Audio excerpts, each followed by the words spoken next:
નમસ્કાર વિદ્યાર્થી મિત્રો, આજે આપણે સંખ્યા જ્ઞાન વિશે શીખીશું. બરાબર. હવે ધોરણ 5 ની અંદર 10 લાખ સુધીનું સંખ્યા જ્ઞાન હોય છે, જેને આપણને અંકોમાં અને શબ્દોમાં કેવી રીતે લખવું એની આજે સમજ આપણે મેળવીશું. તો સંખ્યા જ્ઞાન,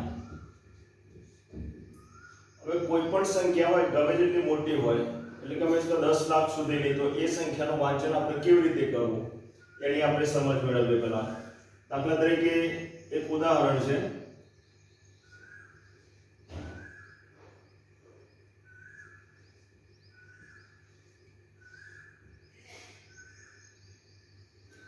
આ એક સંખ્યા છે, તો આ સંખ્યાનું વાંચન કેવી રીતે કરવું, કે કેટલા લખ્યા છે એના પર શબ્દોમાં લખવું છે. પણ શબ્દમાં લખતા પહેલા તમને ખબર હોવી જોઈએ કે આ સંખ્યાને શું વંચાય, કેટલા લખેલા છે એ આપણે સમજવું પડશે. હવે જ્યારે મોટી સંખ્યા હોય, તમે 1 2 3 આંકડાની સંખ્યા હોય તો તમે એને વાંચન કરી શકવાના છો. પણ જ્યારે 5 આંકડા કે 6 આંકડાની સંખ્યા હોય તેનું વાંચન કેવી રીતે કરવું એની આપણે સમજ મેળવીએ. એ પહેલા આપણને એકમ, દશક, સો, હજાર, 10,000, લાખ અને 10 લાખ, આટલા સુધી આપણને ખબર હોવી જોઈએ. હવે જે સ્થાનમાં છે એ સ્થાનમાં આપણે એ ઓપરો મૂકવાનો છે. હવે આપણે જોઈએ કે 2, તો 2 કયા સ્થાનમાં છે? તો એકમના સ્થાનમાં છે, તો એકમના સ્થાનમાં 2 લખીએ. 6 છે તો 6 એ દશકના સ્થાનમાં છે. 5 એ 100 ના સ્થાનમાં છે. બીજા 5 એ હજારના સ્થાનમાં છે. 0 એ 10,000 ના સ્થાનમાં છે અને 3 એ લાખના ખાનામાં છે. આપણે દરેક અંકને જે સ્થાનમાં ગોઠવી દીધા છે. હવે આના આધારે તમારા સંખ્યાનું વાંચન કરવાનું છે. હવે કેવી રીતે વાંચન કરવાનું? અહીંયા આપણે જોઈએ છે કે લાખ છે તો લાખના ખાનામાં 3 છે, એટલે 3 લાખ બોલાશે. 10,000 ના ખાનામાં 0 છે, બરાબર, તો 10,000 એ બોલાશે નહીં. પણ હજારના સ્થાનમાં 5 છે તો 5,000 બોલાશે. 100 ના સ્થાનમાં 5 છે તો 500 બોલાશે. હવે એકમ અને દશકની સંખ્યા ભેગી બોલવાની છે, એટલે કે એકમના સ્થાનમાં 2 છે અને દશકના સ્થાનમાં 6 છે તો 65 થયા. એ જ રીતે 1000 અને 10,000, તો 1000 અને 10,000 નું જે ખાનું છે એ અંકો ભેગા બોલાશે. એ જ રીતે જો 10 લાખના ખાનામાં સંખ્યા હોય તો લાખ અને 10 લાખના જે અંકો છે એ અંકો ભેગા બોલાશે. પણ અહીંયા 10 લાખના ખાનામાં કંઈ જ નથી, બરાબર, એટલે 3 એ લાખના ખાનામાં છે તો આપણે એને બોલીશું 3 લાખ. 3 લાખ. હવે 10,000 ના સ્થાનમાં કંઈ જ નથી, પણ 1000 ના સ્થાનમાં 5 છે એટલે શું બોલાશે? 5,000. 3 લાખ 5,000. હવે 100 ના સ્થાનમાં 5 છે તો 500. 500. હવે પહેલા મેં કહ્યું તેમ એકમ અને દશક, આ જે સ્થાનની અંદર જે અંકો છે એ અંકોને આપણે ભેગા બોલવાના છે, એટલે કે 6 અને 2 તો કેટલા થયા? 65. તો 3,05,000 આ રીતે આપણે શબ્દમાં લખી શકીએ. હવે આપણે બીજી સંખ્યા લઈશું 7 અંકની, બરાબર. 6 5 3 4 3 0 2 1 2 3 4 5 6 7. હવે 7 અંકની સંખ્યા આપણે લીધી છે, તો આ જે સંખ્યા છે એ સંખ્યાને આપણે શબ્દોમાં લખવાની છે. તો શબ્દોમાં કેવી રીતે લખવી? તો પહેલા જે આપણે જે રીતે ઉદાહરણ જોયું, બરાબર છે, એ જ રીતે આપણે દરેક અંકને જે સ્થાનની અંદર આપણે ગોઠવી દેવા પડશે. તો 2 છે એ એકમના સ્થાનમાં છે, માટે અહીંયા આપણે 2 લખીશું. 0 એ દશકના સ્થાનમાં છે, અહીંયા 0 લખીશું. 3 એ 100 ના સ્થાનમાં છે, તો અહીંયા આપણે 3 લખીશું. 4 એ હજારના સ્થાનમાં છે, તો આપણે અહીંયા 4 લખીશું. 3 એ 10,000 ના સ્થાનમાં છે, અહીંયા 3 લખ્યા. 5 એ લાખના સ્થાનમાં આવશે અને 7 એ 10 લાખના સ્થાનમાં આવશે. હવે કોઈ પણ ગમે તેટલી મોટી સંખ્યા હોય એ સંખ્યા જોઈને આપણે ગભરાવાનું નથી કે આ સંખ્યાને આપણે કેવી રીતે લખી શકીશું. બરાબર, આ રીતે જો તમે ડિવાઇડેશન કરશો, જો તમને ખબર હશે કે એકમ, દશક, 100, 1000, 10,000, લાખ, 10 લાખ, બરાબર, કરોડ, 10 કરોડ, એમ આગળ આપણે આ રીતે એનું ડિવાઇડેશન કરતા કરતા જે તે સ્થાનની અંદર જો આપણે અંકો મૂકીશું તો આપણને તરત ખબર પડશે. બરાબર, હવે આપણે સંખ્યાને વાંચવાનો પ્રયત્ન કરીએ એના સ્થાનના આધારે. તો આપણે જોઈએ કે 7 એ 10 લાખના સ્થાનમાં છે અને લાખના સ્થાનમાં 5 છે. એટલે મેં પહેલા જેમ કહ્યું તેમ લાખ અને 10 લાખ આ જે ખાનું છે એ ખાનાના અંકોને આપણે ભેગા કરવાના છે. બીજું 1000 અને 10,000, 1000 અને 10,000 ના સ્થાનમાં જે અંકો છે એ અંકોને આપણે ભેગા કરવાના છે. બરાબર, એ જ રીતે એકમ અને દશક આટલું તમારે ધ્યાન રાખવાનું છે. ખાલી જો આટલી વસ્તુનું તમે ધ્યાન રાખશો તો તમને ખબર પડી જશે. બરાબર, હવે આપણે જોઈએ કે લાખ અને 10 લાખ, 10 લાખ અને લાખ એની અંદરના અંકો આપણે વાંચો. પહેલા તો 75 છે, તો 75 છે, તો 75 ને આપણે શું લખીશું? 75 લાખ. બરાબર, એટલે આપણે શબ્દમાં લખીએ. પહેલા 75 લાખ. હવે 10,000 અને 1000 એ પણ ભેગા કરવાના છે, તો 34,000 થશે. 34,000. હવે 100 ના સ્થાનની અંદર 3 છે, તો શું બોલાશે? 300. 300, તો અહીંયા આપણે લખીશું 300. હવે એકમ અને દશકના અંકો ભેગા કરો, તો દશકના અંકમાં 0 છે, એકમના સ્થાનમાં 2 છે. બરાબર, તો આપણે ફક્ત શું બોલવાનું છે? 2. કેટલા બોલીશું? 2. જો અહીંયા 2 હોત ને અહીંયા 0 હોત તો 20 બોલાય, પણ દશકના સ્થાનમાં 0 છે અને એકમના સ્થાનમાં 2 છે, એટલે આપણે માત્ર ને માત્ર શું બોલાશે? 75,34,302. 302. એટલે આ રીતે આપણે કોઈ પણ સંખ્યાનો શબ્દમાં આ રીતે આપણે લખી શકીએ. બરાબર, હવે બીજું એક ઉદાહરણ.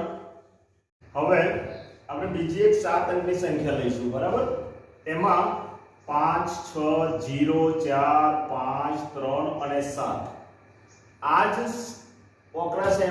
આગળ મેં ઉદાહરણ સમજાવ્યું. બરાબર, એ જ રીતે આ જે અંકો છે એ અંકોને આપણે જે તે સ્થાનની અંદર પહેલા આપણે ગોઠવી દઈશું. બરાબર, શરૂઆતના તબક્કાની અંદર તમે આ રીતે કરશો તો ધીરે ધીરે એની પ્રેક્ટિસ જો તમે ચાલુ રાખશો તો એક સમય એવો આવશે કે તમારે આ બધું કરવાની જરૂર નહીં પડે, ડાયરેક્ટ તમે સંખ્યાનું વાંચન કરી શકશો. બરાબર, હવે 7 છે, તો 7 આપણે એકમના સ્થાનમાં લખીશું. 3 એ આપણે દશકના સ્થાનમાં લખીશું. 5 એ આપણે 100 ના સ્થાનમાં લખીશું. 4 એ 1000 ના સ્થાનમાં લખીશું. 0 એ 10,000 ના સ્થાનમાં લખીશું. 6 એ લાખના સ્થાનમાં લખીશું અને 5 એ 10 લાખના સ્થાનમાં લખીશું. હવે પહેલા જે રીતે મેં સમજાવ્યું કે લાખ અને 10 લાખ એ અંકો ભેગા બોલાશે. બરાબર, 10,000 અને 1000 એ પણ ભેગા બોલાશે. 100 એકમ અને દશક આ બંને અંકો ભેગા બોલાશે. એટલે આટલું તમારે ખાસ ધ્યાન રાખવાનું છે. હવે આપણે જોઈએ કે લાખ અને 10 લાખ, તો 10 લાખના સ્થાનમાં કેટલા છે? 5 અને લાખના સ્થાનમાં 6 એટલે 56 થયા. તો આપણે શબ્દો લખીએ. પહેલા 56 લાખ. બરાબર, હવે 10,000 માં કાંઈ નથી, 0 છે. 1000 ના સ્થાનમાં 4 છે, એટલે શું બોલાશે? 4,000. 4,000. હવે એ જ રીતે 100 ના સ્થાનની અંદર 5 છે, તો શું બોલાશે? 500. 500. હવે એકમ અને દશકના અંકો ભેગા બોલવાના છે તો 37.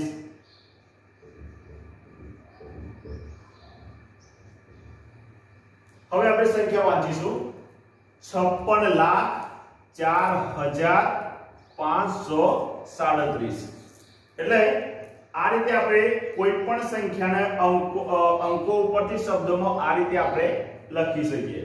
હવે બીજી એક વસ્તુ કે જેમાં તમે વારંવાર ભૂલો કરો છો, એવા ઘણી વખતે પરીક્ષાની અંદર પણ પૂછાતા હોય છે કે એની સ્થાન કિંમત અને સ્થાન કિંમતનો તફાવત. તો સ્થાન કિંમતનો તફાવત કેવી રીતે શોધવો એ આપણે પહેલા સમજીએ. બરાબર, પહેલા તો સ્થાન કિંમતની આપણને ખબર હોવી જોઈએ કે આ સંખ્યાની સ્થાન કિંમત કેટલી છે. હવે અહીંયા આપણે જોઈએ તો આ જે અંકો છે એ અંકો ઓલરેડી આપણે કોઠાની અંદર ગોઠવેલા છે. હવે આપણે સ્થાન કિંમત ઉપર જઈએ તો પહેલા એકમના સ્થાનમાં છે 7. તો 7 ની સ્થાન કિંમત શું થશે? 7 ની સ્થાન કિંમત 7 થાય. બરાબર, કારણ કે એકમના સ્થાનમાં છે માટે એની સ્થાન કિંમત 7 ની સ્થાન કિંમત 7 જ રહેશે.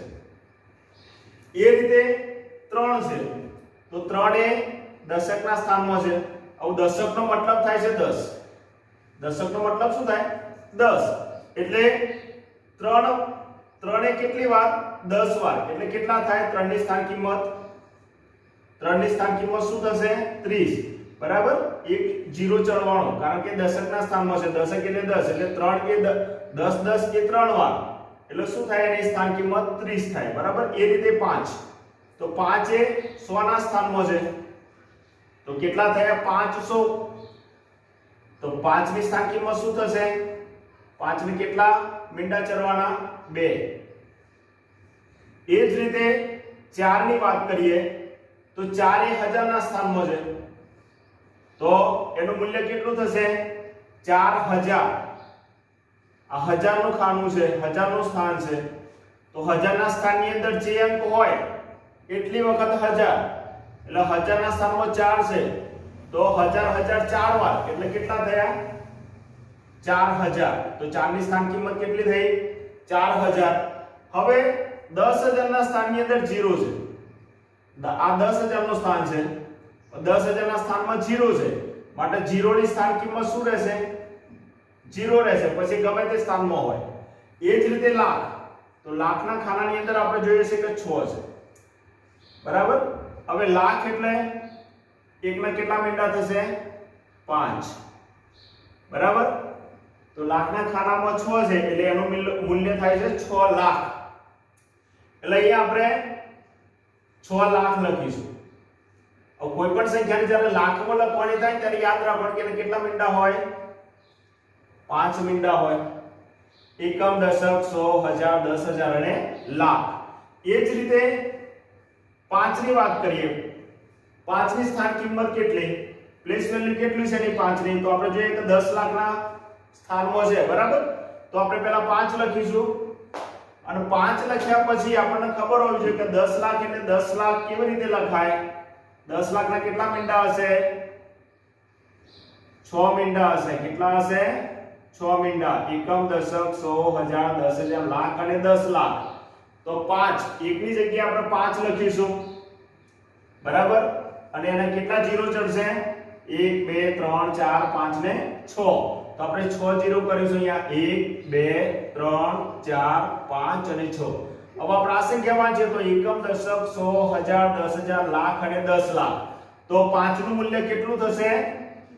50 લાખ.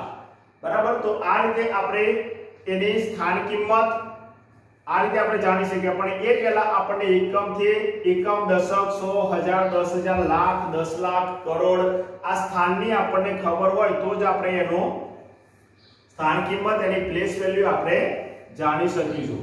હવે આગળ એક બીજો પ્રશ્ન એવો આવે છે કે આપણે શું કહેવાય? તફાવત. પ્લેસ વેલ્યુનો તફાવત કેવી રીતે જાણવો? અહીંયા એક પ્રશ્ન એવો આપેલો હોય કે ચલો અહીંયા જે સંખ્યા લખેલી છે એ સંખ્યાની ઉપરથી આ કોઠા ઉપરથી એવો પ્રશ્ન છે તો ચલો ભાઈ 4 અને 5 ની સ્થાન કિંમતનો તફાવત શું થાય? હવે જ્યારે તફાવત શોધવાની થાય ને, તફાવત એટલે તફાવત કોને કહેવાય? કે બે વસ્તુ હોય તો બે વસ્તુની કમ્પેર કરવાની, બરાબર, અને એમાંથી ચડિયા તો કોણ છે, બરાબર. તો અહીંયા આપણે શું કરવાનું છે? 4 અને 5. તો અહીંયા 4 અને 5 ની વાત કરી છે, પણ અહીંયા 5 બે વાર આપેલા છે, બરાબર. એટલે આપણે એક સંખ્યા લઈએ, એક અહીંયા સંખ્યા લઈએ છીએ આપણે, તો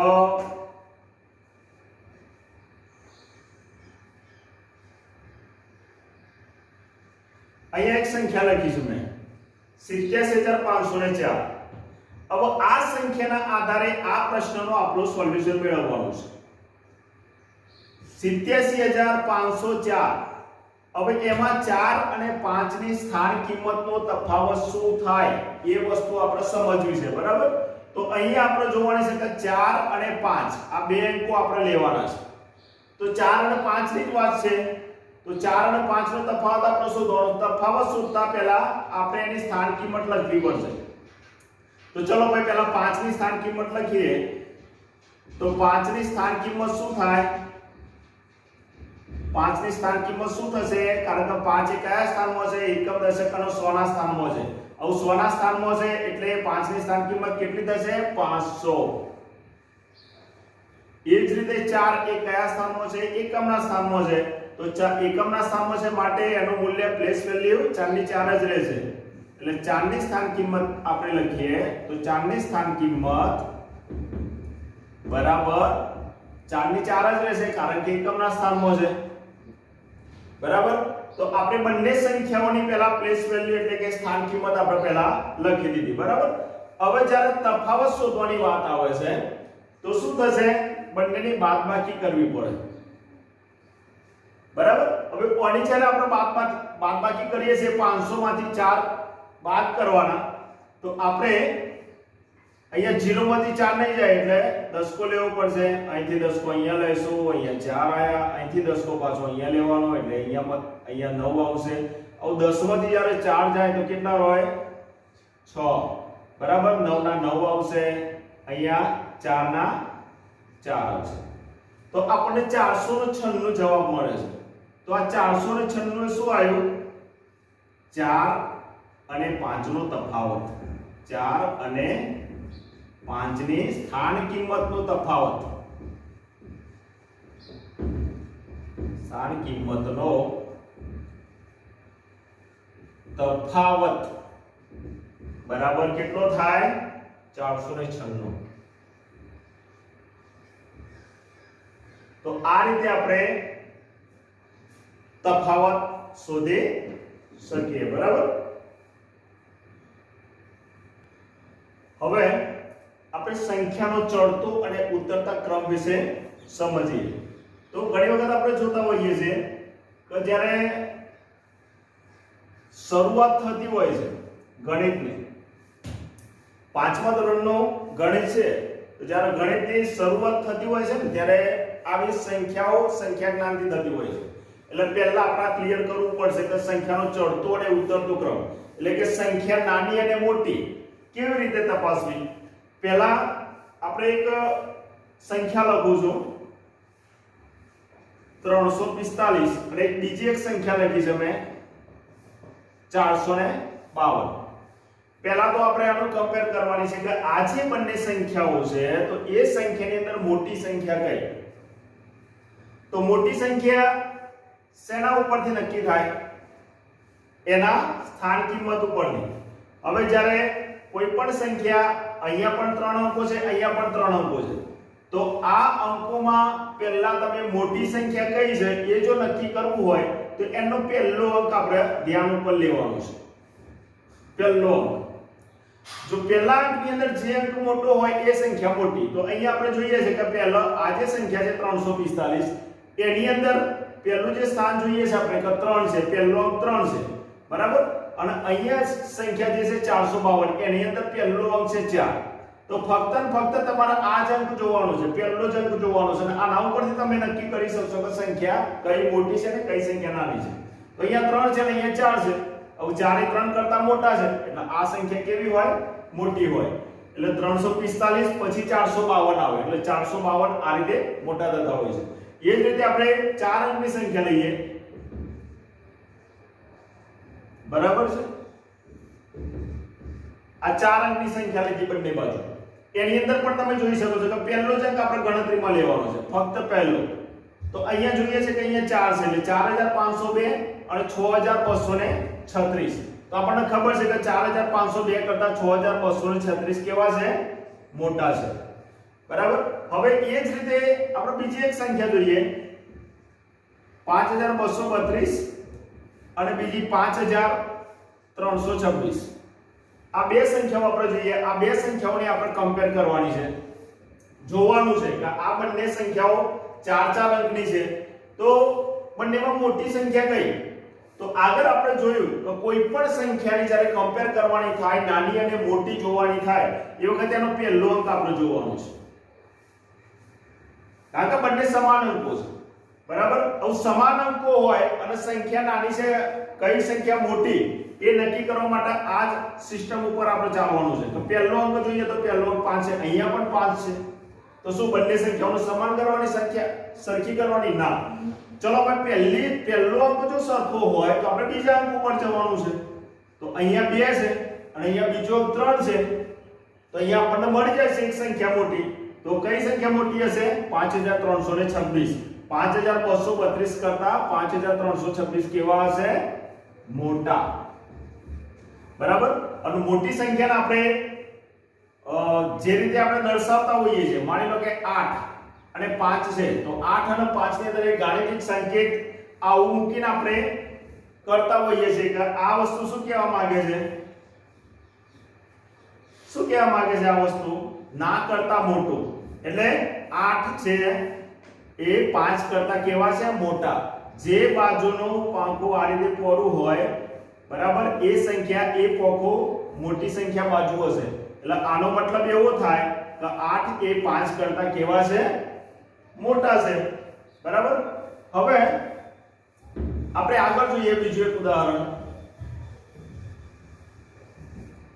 કે એક સંખ્યા લખી મેં 7236 અને બીજી સંખ્યા લખું છું હું 7232 હવે અહીંયા આપણે જોઈએ તો શરૂઆતનો પહેલો જે અંક છે અહીંયા પણ 7 છે અહીંયા પણ 7 છે બીજો અંક જોઈએ અહીંયા પણ 2 છે અહીંયા પણ 2 છે ત્રીજો અંક જોઈએ છે અહીંયા પણ 3 છે અહીંયા પણ 3 છે અને ચોથો અંક આપણે જોઈએ છે અહીંયા 6 છે અને અહીંયા 2 છે તો 2 અને 6 ની અંદર મોટો અંક કયો છે 6 છે તો મોટી સંખ્યા કઈ થશે 7236 7232 કરતા 7236 કેવા છે મોટા છે એટલે આ રીતે આપણે સંખ્યા નાની અને મોટી શોધી શકીએ છીએ જ્યાં સુધી તમને સંખ્યા નાની મોટીનો ખબર નહીં હોય ત્યાં સુધી સંખ્યાને તમે ચડતા કે ઉતરતા ક્રમમાં ગોઠવી શકવાના નથી અહીંયા માત્ર મેં 2 અંકની સંખ્યા લીધી છે બરાબર આવી 3 અંકની પણ હોઈ શકે 4 અંકની પણ હોઈ શકે ચડતો અને ઉતરતા ક્રમ માટે બરાબર હવે અહીંયા જે સંખ્યા છે 25 45 15 62 36 55 32 અને 28 હવે આ જે સંખ્યાઓ છે એ સંખ્યાઓને આપણે પહેલા ચડતા ક્રમમાં ગોઠવીએ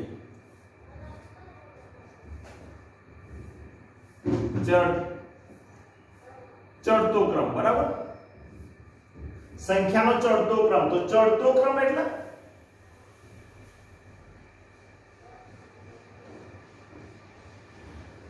આ જે સ્ટેપ બનાવેલા છે ચડતો ક્રમ એટલે આપણે કોઈ પણ પગથિયા હોય ને ઉપર જવું હોય તો આપણે અહીંયા થઈને આ રીતે ચડતા હોઈએ છીએ એટલે શરૂઆતમાં જોઈએ કે નાના સ્ટેપ હોય એટલે કે જમીનથી ઓછું અંતર હોય પછી ઉપર જાય ઉપર મોટા થતા થતા જવાતું હોય છે એટલે જ્યારે અહીંયાથી નીચેથી ઉપર જઈએ એટલે સંખ્યા મોટી થતી જાય માની લો કે અહીંયા 1 હોય તો અહીંયા 2 આવે અહીંયા 3 આવે અહીંયા 4 આવે અહીંયા 5 આવશે બરાબર 6 આવશે આ રીતે સંખ્યા નીચેથી ઉપર જ્યારે જવાનું થાય એટલે સ્મોલ ટુ બિગ, અંગ્રેજીમાં આપણે કહીએ તો સ્મોલ ટુ બિગ, એટલે ચડતો ક્રમ છે, આ ચડવાનું છે. એટલે શરૂઆતમાં શું આવશે?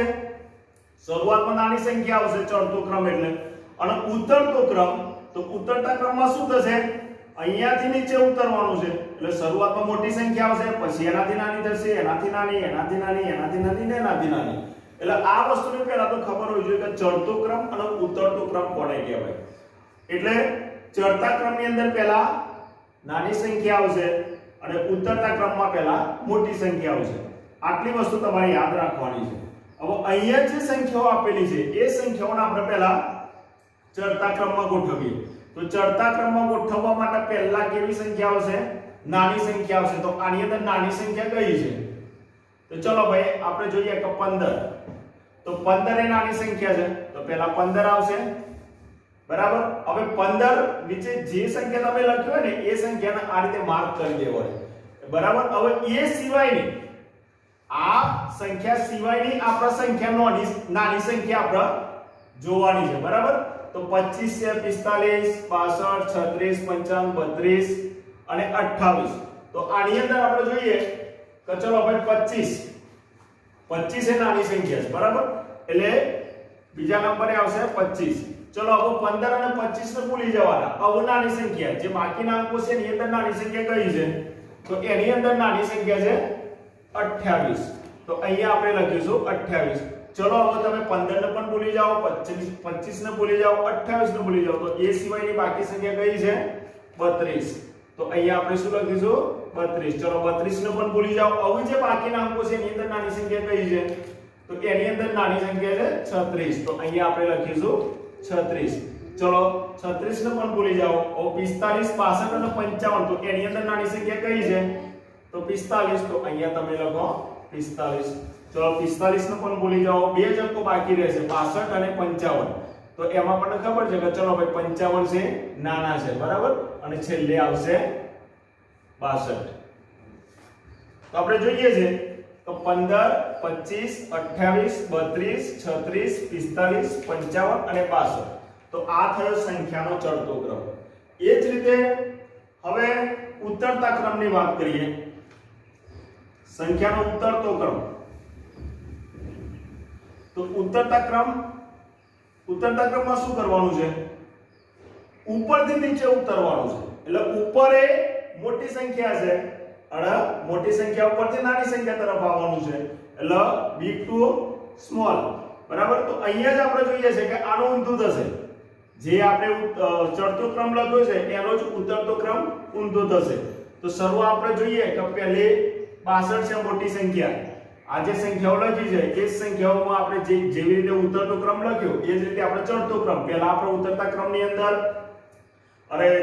ચડતા ક્રમની અંદર આપણે નાની સંખ્યા લીધી. બરાબર. તો ઉતરતા ક્રમની અંદર આપણે મોટી સંખ્યાથી નાની સંખ્યા તરફ આવવાનું છે અને ચડતા ક્રમની અંદર નાની સંખ્યાથી મોટી સંખ્યા તરફ જવાનું. તો આપણે ઉતરતો ક્રમ. તો ઉતરતા ક્રમની અંદર આપણે પહેલી સંખ્યા કઈ આવશે? 62 આવશે. મોટામાં મોટી સંખ્યા અહીંયા 62 છે, તો અહીંયા આપણે 62 લખીશું. બરાબર. હવે 62 જેવી રીતે આપણે ભૂલવાની વાત કરતા હતા કે જે માર્ક થઈ જાય એ અંક આપણે ભૂલી જવાનો, એ સિવાયના અંકોમાંથી આપણે નક્કી કરવાનું છે. 62 આવશે, ત્યાર પછી 55 આવશે, ત્યાર પછી 45 આવશે, 45 થી નીચે ઉતરે એટલે 36 આવે, 36 થી નીચે ઉતરો એટલે 32 આવશે, 32 થી નીચે ઉતરો એટલે 28 આવશે, 28 થી નીચે ઉતરો એટલે 25 આવશે અને 25 થી જ્યારે નીચે ઉતરશો ત્યારે 15 આવશે. તો આ રીતે આપણે સંખ્યાનો ચડતો ક્રમ અને ઉતરતો ક્રમ આ રીતે આપણે શોધી શકતા હોઈએ છીએ. તો આવી સંખ્યાઓ બીજી આપણે પ્રેક્ટિસ માટે આપણે જાતે સંખ્યાઓ લખવાની અને એને ચડતા અને ઉતરતા ક્રમમાં આપણે આ રીતે ગોઠવવાની છે. હવે